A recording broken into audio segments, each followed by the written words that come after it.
बिस्मिल्लाहिर्रहमानिर्रहीम। अस्सलाम वालेकुम। उर्दू सीखने की इस सीरीज़ में आज का मेरा लफ्ज़ है मामून। इसकी मानी है महफूज, बेखौफ, खतरे से बाहर, अमन में। अगर हम इसम में इसे देखें तो खलीफा हारून रशीद के बेटे का नाम है।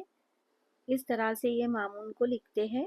अगला लफ्ज़ है नाबिगा, यानी निहायत आला ज़हनी सलाहियतों का मालिक, गैर मामूली इख्तिराई और तख्लीकी कुदरत रखने वाला, गैर मामूली जहन।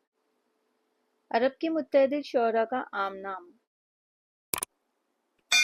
इसके बाद जो आने वाला लफ्ज़ है वो है वासिक। वासिक के मानी है मजबूत, पक्का, मुस्तहकम, नेज, मुस्तकिल। वासिक। इसके बाद का जो लफ्ज़ है वो है हिबा। इसके बहुत सारे मानी हैं, जैसे कि जायज़, रवा, अतिया, बख्शिश, अता, इनाम, तोहफा, वक्फ, खैरात। नेक्स्ट वर्ड है युस्र। इसके मानी है आसानी, आराम, आसाइश, फराखी, खुशहाली। युस्र। आज के वीडियो का आखिरी लफ्ज़ वक्फ। कुरान मजीद पढ़ने में कलमे के आखिरी हर्फ पर आवाज़ और सांस को रोककर ठहरना, और अगर वो आखिरी हर्फ मुतहरिक है तो उसको साकिन करना।